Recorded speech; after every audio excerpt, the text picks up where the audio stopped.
अस्सलाम वालेकुम क्लास। बेटे क्या हाल चाल है आपके? तो बेटा आज का जो हमारा टॉपिक है वो है एड्रेस बस। जैसे कि आप सब जानते हो कि कल हमने पढ़ा था डेटा बस, आज हम पढ़ेंगे एड्रेस बस। ठीक है, हम पढ़ रहे थे बसेस के बारे में। तो जैसे आपको पता है कि बसेस जो हैं वो बड़े अहम एक चीज़ होती है। वो किस हवाले से अहम होती है बसेस के कि एक सेकंड बेटा, हाँ जी, इस हवाले से बसेस अहम होती हैं कि उन्होंने जो कंप्यूटर सिस्टम के अंदर डिवाइसेस हैं उनके अंदर एक कम्युनिकेशन करवानी होती है। तो कल हमने डाटा बस पढ़ी थी, आज हम पढ़ेंगे address bus. An address bus, अब ये ऊपर मैं पहले आपको दिखाता जाऊं कि ये बनी हुई है आपकी एड्रेस बस नंबर 1 पे, ये सिंगल। अब आप देख सकते हैं कि address bus input main memory CPU, ठीक है। लेकिन इसका काम करने का तरीका ज़रा अलग होगा। वो क्या होगा? An address bus carries address information. अब ये एड्रेस इंफॉर्मेशन क्या होती है, चलें आगे चलते हैं, फिर पता चल जाएगा।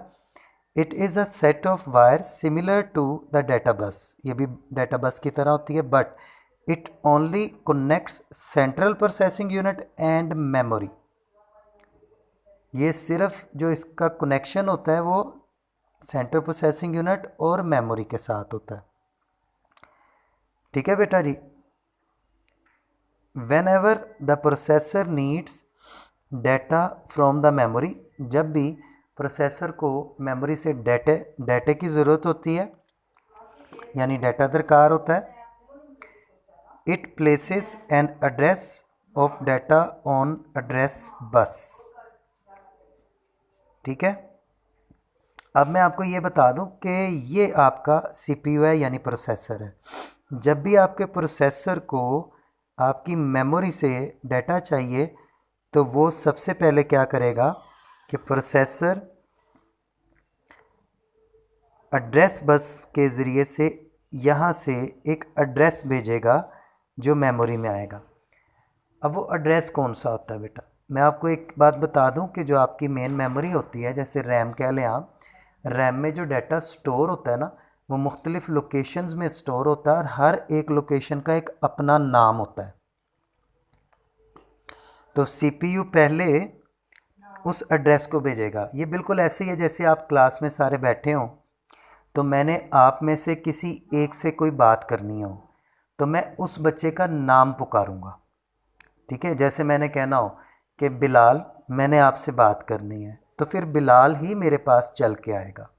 इसी तरह सीपीयू पहले एड्रेस भेजता है कि फ़लाँ एड्रेस का जो डाटा है वो आपने मुझे निकाल कर देना है, यानी मेन मेमोरी को एड्रेस भेजता है एड्रेस बस के ज़रिए से।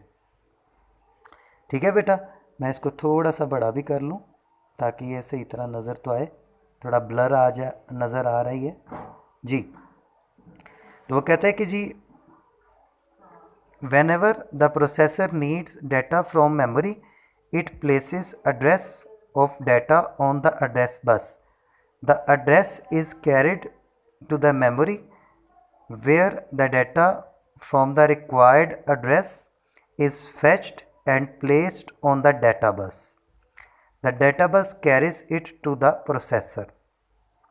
ठीक है बेटा, ये इसके काम करने का स्टाइल होता है। अब देखिएगा कि सबसे पहले अगर सीपीयू को कोई डाटा चाहिए मेमोरी से, तो वो मेमोरी में जिस एड्रेस से डाटा स्टोर होगा, सीपीयू उसी एड्रेस को एड्रेस बस के ज़रिए से कहाँ भेजेगा? मेन मेमोरी में। मेमोरी उस एड्रेस के डाटे को निकालेगी और वो दे देगी डाटा बस को, और डाटा बस इस डाटे को लेकर सीपीयू में यानी प्रोसेसर में आ जाएगा। ठीक है। The reason for the importance of address bus is that the number of lines is present. The address bus determines the maximum number of memory address. ये तो आप शुरू से ही जानते हैं बेटा कि अगर एड्रेस बस के अंदर नंबर ऑफ लाइंस यानी वायर्स की तादाद ज़्यादा होगी तो एक वक्त में सीपीयू ज़्यादा एड्रेसेस को भेज सकता है। कम लाइनें होंगी तो एक वक्त में कम एड्रेस जाएंगे। तो जितनी लाइनें ज़्यादा होंगी यानी जितनी अच्छी एड्रेस बस लगी होगी उतना ही तेज़ कम्युनिकेशन होगा। ठीक है जी। If an address bus has 8 lines, the maximum number of memory locations that can be addressed 2 की power 8 is equal to 256 addresses. Today's computers have 32 bits address lines, so they can access 4 GB of memory. यानी आपकी जो RAM है वो 4 GB तक भी आजकल हो सकती है, ठीक है। और वो एक वक्त में प्रोसेसर तमाम एड्रेसेस को अपने पास बुला सकता है। ठीक है बेटा, ये था आज का आपका लेक्चर एड्रेस बस के हवाले से। उम्मीद करता हूँ कि आप इसे ज़रूर पढ़ोगे एक बार। अल्लाह हाफिज़।